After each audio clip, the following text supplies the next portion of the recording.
भाई मुख्य अतिथि के रूप में पूनम अम्बेडकर जी हैं।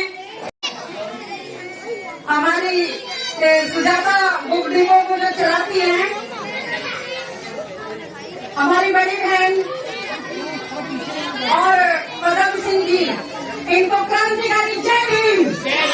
गुरु रविदास जी का नीरज भाई जी आपने फोटो लगा रखा है। ये वाला रूप जो है ये हमारे गुरु जी का रूप नहीं है, पहली बात तो, क्योंकि ये जो रूप दिया हुआ है, ये भक्ति में जो रूप दिया हुआ है, ये कहीं ना कहीं मनोवाद का विचित्र को दर्शाने का काम करता है, जो गलत है। क्योंकि गुरु रविदास जी कभी भी पूजा पाठ के पक्ष में नहीं रहे। गुरु रविदास जी ने कभी भी भगवान नाम की चीज को आगे बढ़ाने की कोई भी कहीं से भी कहीं तक भी कोशिश नहीं करी। जो लोग ये कहते हैं कि गुरु रविदास जी को भगवान को मानते थे, तो मेरा ये मैं पूरे चैलेंज के साथ ये बात कहना चाहती हूँ कि गुरु रविदास जी बुद्ध को मानने वाले थे, बुद्ध के वैज्ञानिक विचार को मानने वाले थे, और उन्होंने उसी चीज को आगे बढ़ाने की भी पूरा प्रयत्न अपना किया। अपनी उन्होंने वाणियों में भी कहा है, उन्होंने तुम भी चांद के हम भी चांद के, कौन चांद से न्यारा। अब जो चांद से हो न्यारा वो सकल बसा है, यानी कि वो तो दुनिया में ही रहने वाला नहीं है जो चांद से अलग होता है। सब आदमी जितने भी इस दुनिया में चांद जो भी हार मास का बना हुआ है, चांद की खाल पहने हुए है, वो आदमी भगवान का बनाया हुआ नहीं है, वो प्रकृति से उत्पन्न हुआ है और प्रकृति में जाकर वो एक दिन समा जाएगा। हमारे जो महापुरुष रहे उन्होंने अपनी जान दे दी, और अभी एक वकील साहब जो बताते जो गए थे कि चित्तौड़ के किले में, वो चित्तौड़ का जो किला था जहां गुरु रविदास जी की हत्या हुई थी, बहुत से लोग कहते हैं कि गुरु रविदास जी ने एक चित्र और आता है इनका कि रापी ले रखी और हाथ में अपने सीने को फाड़ रहे हैं और जनेऊ दिखा रहे, ये मेरा जनेऊ है। और वो चैलेंज कर रहे हैं कि ये मेरा जनेऊ है, आप दिखाओ। गुरु रविदास जी तो ये कहते थे कि अगर आपके पास ये जनेऊ है तो कौन सा जनेऊ है, कौन सी जनेऊ की बात करते हो आप? जब जहाँ ऊंचा नीचा आप मानते हो, जहाँ आप किसी को अपने पास बिठाने से डरते हो, जहाँ आप बराबरी का किसी को दर्जा नहीं दे सकते, जहाँ स्त्री पुरुष में भेदभाव करते हो, तो ऐसे राज्य की, ऐसे शासन की, ऐसे लोगों की मुझे जरूरत कभी भी नहीं है। ये गुरु रविदास जी की वाणी थी। उन्होंने बहुत सारे अपनी वाणियों में बहुत सारे ऐसे शब्द कहे, लेकिन लोगों ने उन चीजों को, उनकी अच्छाइयों को तो छोड़ दिया, क्योंकि हमारा समाज अभी भी पूजा पाठ अंधविश्वास में जो भरा हुआ है ना, उनके दिमाग में सिर्फ क्या है कि गुरु जी ने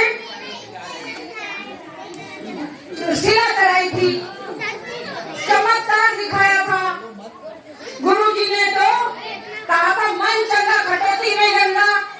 एक एक शब्द को अगर आप समझोगे, परखोगे, तो उन्होंने ये कहा था, जब वो पंडित जा रहे थे, ब्राह्मण लोग जा रहे थे गंगा स्नान करने के लिए, तो उन्होंने गुरु रविदास जी से भी कहा कि हम जो है गंगा स्नान करने के लिए जा रहे हैं, आपको भी चलना तो चलो।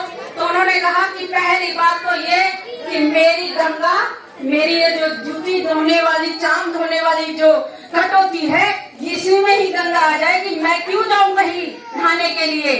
लेकिन जोड़ क्या दिया, जोड़ गलत चीज ये दी कि उन्होंने दी कि चमड़े की एक रुपए के सिक्के के आकार का चौगानी जिसे बोलते थे, वो काट के दी कि जाओ गंगा जी में दे देना, और अगर गंगा जी हाथ बढ़ा के ले तो दे देना, नहीं तो वापस ले आना। ये मन घड़त कहानी उसमें बढ़ा दी गई। तो वहाँ पे पंडित जी गए और उन्होंने नहाते समय की बच्चा मार रविदास की भी एक चगानी है, उसे भी जाके दे देते हैं। उन्होंने दिया और गंगा जी ने हाथ कि तुम्हारे रविदास भगत की है। गंगा जी प्रकट हुई, हाथ से निकाली और कंगन दे दिया कि जाओ मेरे भगत को दे दिया, दे देना। ये पाखंडवाद है। इसी पाखंडवाद से हमें अलग हटना है, क्योंकि यही पाखंडवाद हमें हमारे रास्ते को पीछे ले जाने का काम करेगा। संत गाडगे जी की जिनका ये फोटो लग रहा है, संत गाडगे जी, इन्होंने तो सीधे सीधे ये कहा कि मैं ऐसे भगवान को नहीं मानता जो भगवान मुझे पसंद नहीं करता। जाने की पहले जब हम भगवान के धोरे जाएंगे तो उनके जो ब्राह्मण जो है, जो पुजारी है, वो हमें भगवान तक जाने नहीं देंगे। तो ऐसे भगवान के पास मैं क्यों जाऊं? उन्होंने कहा, अपने लोगों से ये कहा कि आप बर्तन बेच देना, अपने घर के बर्तन बेच देना, लेकिन अपने बच्चों को जरूर पढ़ाना। उन्होंने कहा कि अपनी घरवालियों को महंगी महंगी साड़ियां मत देना, लेकिन बच्चों को पढ़ाना।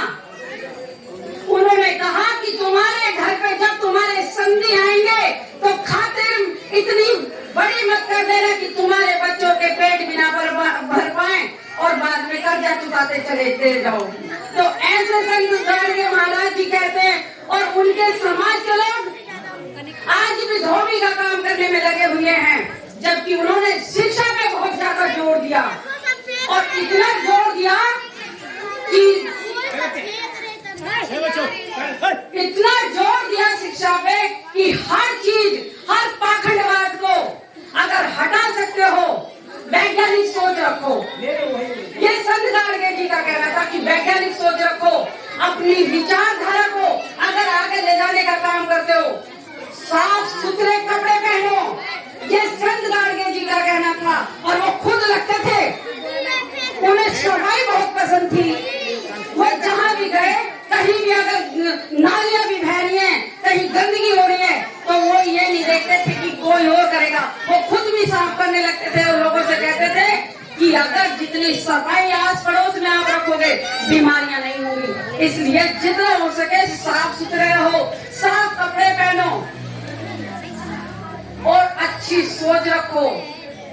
लेकिन अगर तुम्हें इस मनवादी विचारधारा से अगर टकराना है, अगर उससे आगे बढ़ना चाहते हो, अपने बच्चों को अधिकारी बनाना चाहते हो, तो सीधी बात है, पढ़ना जरूर पड़ेगा। बाबा साहब की विचारधारा जब उन्हें समझ में आई, क्योंकि वो अधिकतर कबीरदास जी के, रविदास जी की विचारधारा से इतने प्रभावित थे कि उनके विचारों को जन जन तक पहुंचाने का काम करते थे। कीर्तन करने का काम उनका था कि गाने गा। और सुनो, बाबा साहब की विचारधारा से इतने प्रभावित थे कि मात्र 14 दिन में ही खत्म हो गए, और उन्होंने